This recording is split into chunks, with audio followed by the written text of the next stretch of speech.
I think without Israel, there's not a Jew in the world that's secure. And it's like when you're the American president and you say that, it sounds like a threat, dude. You know? TikTok is talking about Gaza. The way that TikTok is talking about Gaza is designed to divide Americans from each other. While Murphy had previously been reluctant to embrace a ban, the events of the last 2 months have pushed him toward the view that it's probably time to say that we shouldn't have a Chinese-owned social media company force-feeding divisive information to our kids. Like, what are we doing? TikTok is such a dangerous tool for China, so we're now allowing it to be on every phone for another 90 days, probably longer too.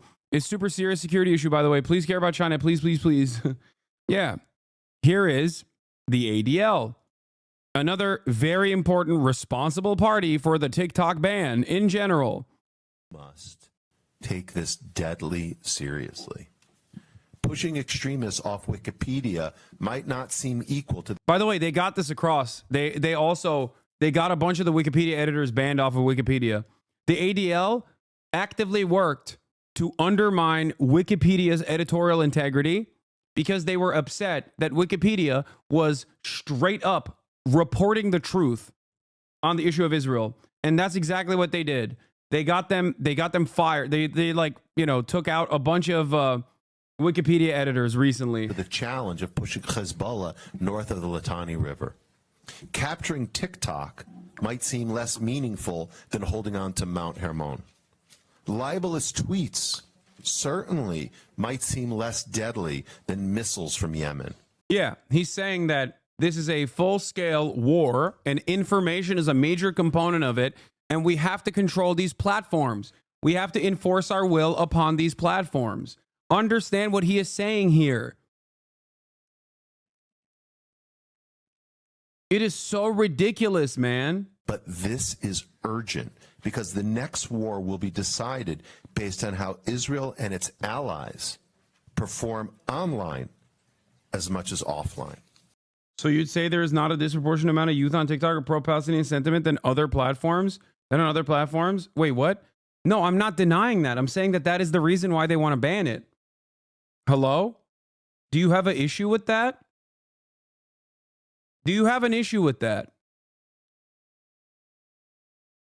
Okay, that's what I thought. I was confused. No, there is definitely not a disproportionate amount. There's just like a proportionate amount that reflects reality, okay? What are we doing here at this point? Here's the original Greenblatt tweet from 2023. An intercepted communication, leaked audio of ADL Chief Executive Jonathan Greenblatt freaking out because global youth aren't buying Israel's propaganda anymore. Let's take a look at what he had to say. I also want to point out that we have a major generational problem.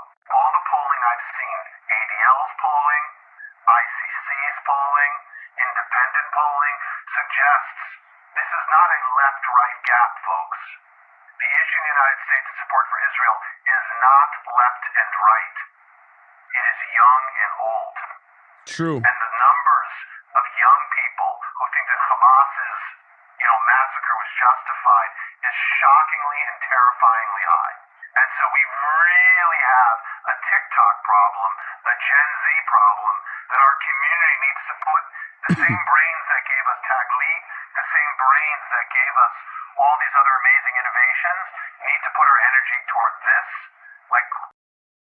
Like they're actively and openly stating it. They're like, yeah, we want to ban it because people are seeing the truth about what Israel is doing, and that's completely unacceptable.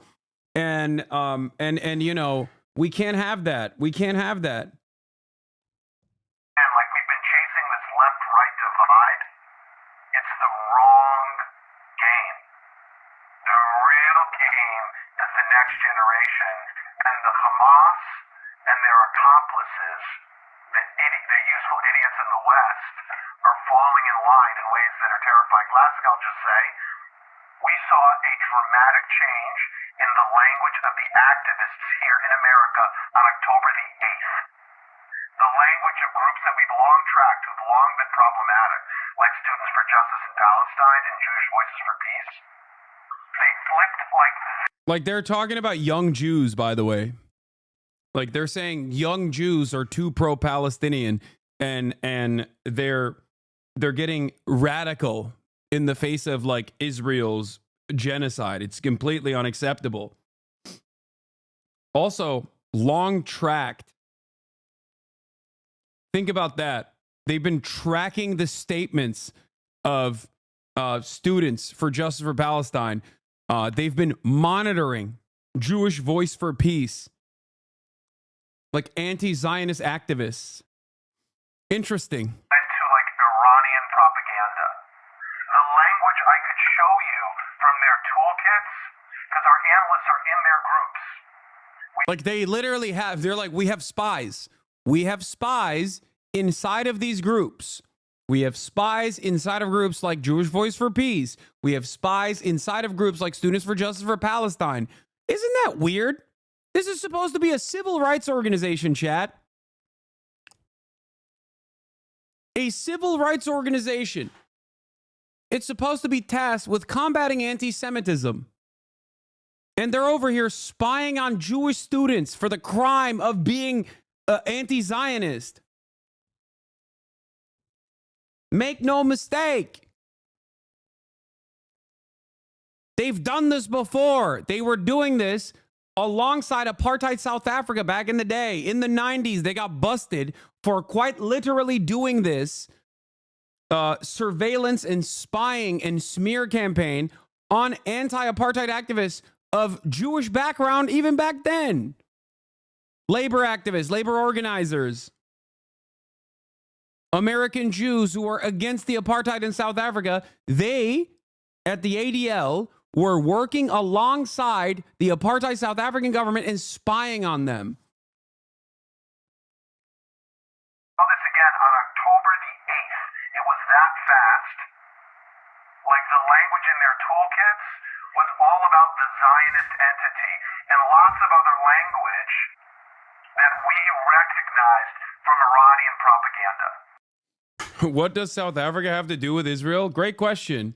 Well, they were both very important, valuable allies during the Cold War.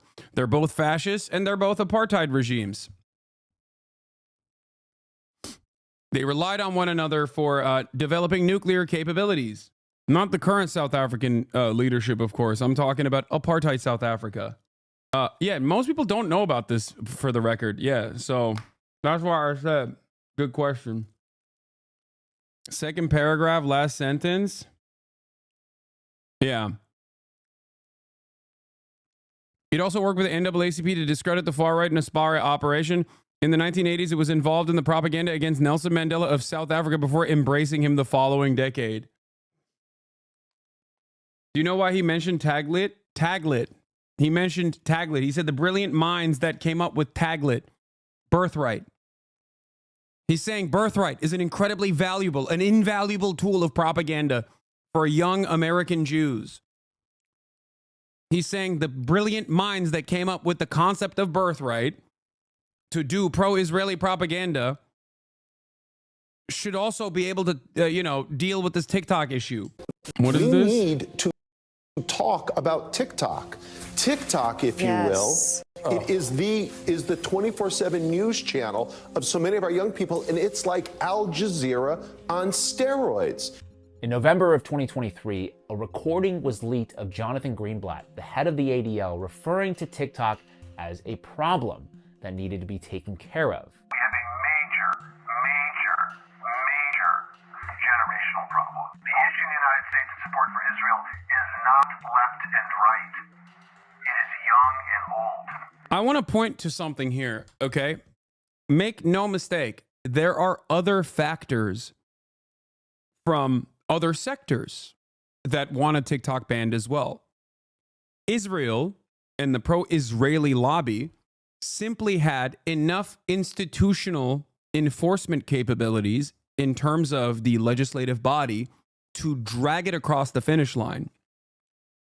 Because if you think that other people, like, if you think that Facebook's Meta, Zuckerberg, Google, Elon Musk at Twitter, like if you think that those guys didn't want TikTok banned, or at least like take ownership away from the Chinese government and like give it to someone else, but ultimately get it banned or, stop it. If you think that those guys that didn't have like an alternative interest in TikTok, you'd be wrong. It benefits them greatly, right? This is why I've also explained that TikTok being banned, technically, as a content creator who's not really on TikTok that much, it benefits me as well, because 170 million people are now going to look to another social media platform. So when I'm defending this on principle, I'm not defending it because of my own personal motivations here, okay? Is someone texting you to add more context? Yeah, dude. The Jews, right?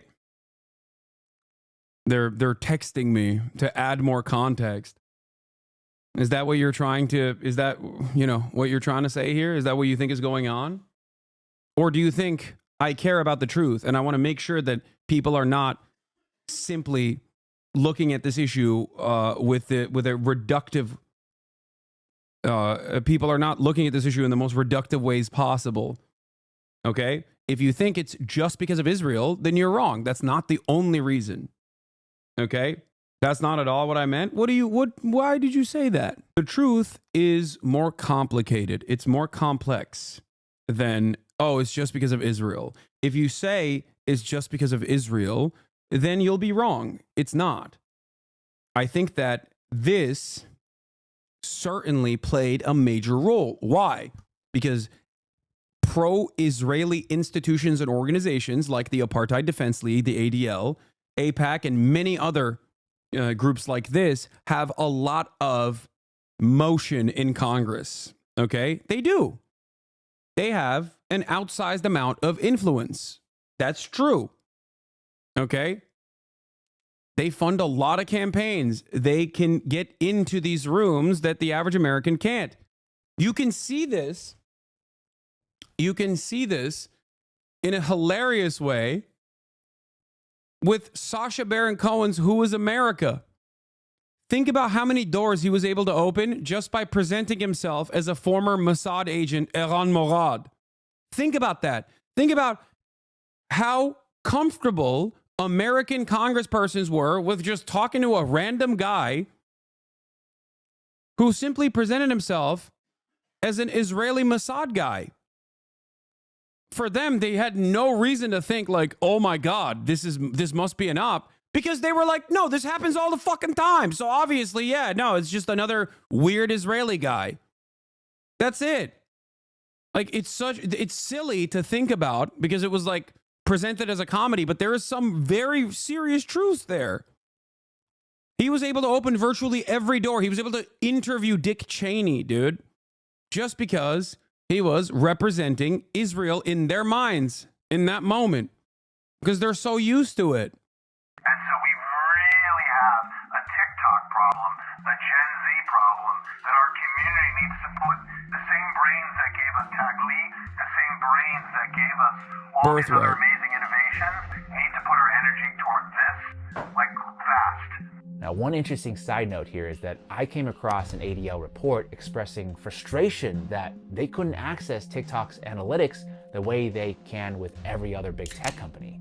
Like, should they be able to do that? Anyway, now we're about a month into this war, and all these studies started coming out, making claims about the proliferation of anti-Semitism on TikTok. The most notable one from a statistician and tech executive named Anthony Goldblum. He tweeted out on November 30th that a study he commissioned concluded 30 minutes. Bro, look at this. X being the lowest. Come on, dude. I'm on all three of these platforms. Who are you lying to? That's the other side of this that is so fraudulent, okay?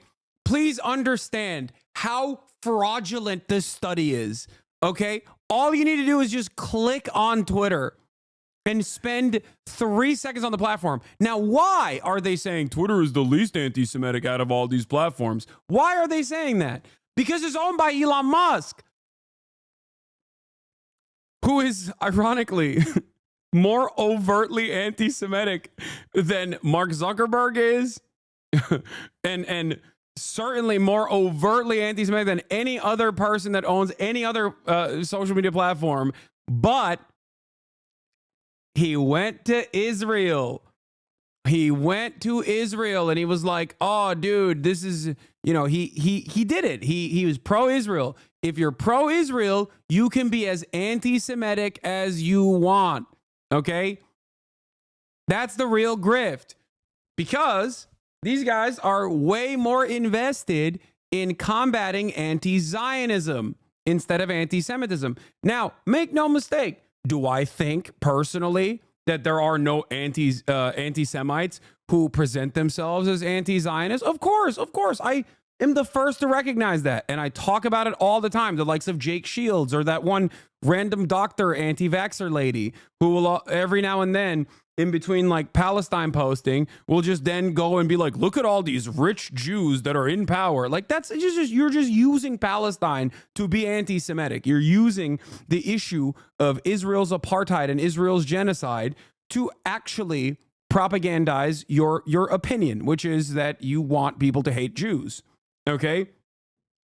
Clandis Owens is another example of this. So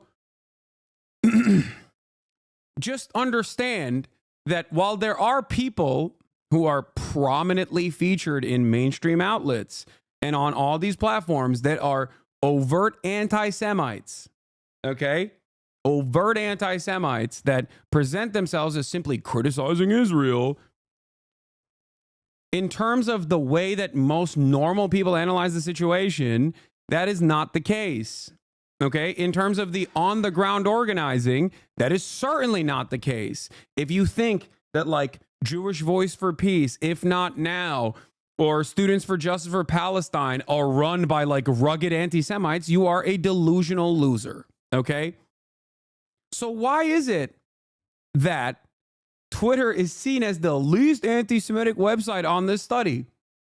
Okay, why? Why? It's because the far greater danger for Israel is not the increased anti-Semitic, the increased anti-Semitism in the Western world. That benefits Israel's apartheid project. Okay? This is precisely the reason why I have time and time again explained to you that Benjamin Netanyahu will link up with overt anti-Semites in the West all the time. Okay? People like Viktor Orban, who ran on, Jewish puppets, Jewish puppeteers are controlling society and won. Okay? Authoritarian people like Viktor Orban, who are running overtly anti-Semitic campaigns. Why does Benjamin Netanyahu like Viktor Orban, you might ask? Why does he have no issue with Viktor Orban, you might ask? Because Viktor Orban is pro-Israel. Okay? Why? Can you explain how anti-Semitism helped Israeli apartheid? Yes, because the greatest danger for Israel is not Hezbollah, is not Hamas. The greatest danger for Israel is the notion that like Jews in the West are not fearful of their existence due to increased anti-Semitism. Okay? The greatest threat to Israel is not Hamas. The greatest threat to Israel is Sherman Oaks. The greatest threat to Israel is Beverly Hills. The greatest threat to Israel is Boca Raton in Florida or Brooklyn or Long Island. Because if people are just like, yeah, I'm American, why should I care about this stuff? What are you talking about? If American Jews were to be like, yeah, I don't really associate with Israel like that. I don't really understand why we're just like giving them unlimited weapons. I'm an American, which is normal to think, by the way. And many people do think that. Then all of a sudden, Israel can't exist in the violent ways that it does as an apartheid regime. That's why it's so important. That's why the propaganda is so important. You're like, the Holocaust happened, and it did, of course, and that it can happen again. It can happen again. It's going to happen any day now. That's why Israel has to be a demographic majority Jewish ethno-state, because you have to have Israel as a demographic majority Jewish ethno-state, because if it doesn't exist like that, then, Holocaust 2 is going to happen at any moment, is the prevailing domineering argument that pro-Israeli people make. Crazy you have to clarify? I do have to clarify for two reasons. One, because there are people who unfortunately are so fucking insane that nowadays people do question these narratives, okay? like as though it's a fucking narrative and not the truth. And two, the reason why I have to doubly clarify it is because people will regularly clip me out of context to try to present me as an anti-Semitic person because of my arguments against Israel behaving as an apartheid state, being an apartheid state.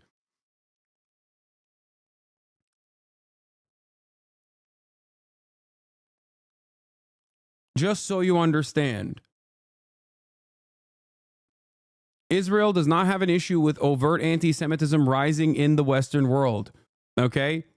Here. I mean, here's Joe Biden elevating that same line. Without Israel, there's not a Jew in the world that's secure is an insane statement made by the president of a country that has the highest number of Jews outside of Israel. Like, what are you saying? I think without Israel, there's not a Jew in the world that's secure. And he said this time and time again. It's like when you're the American president and you say that, it sounds like a threat, dude. You know?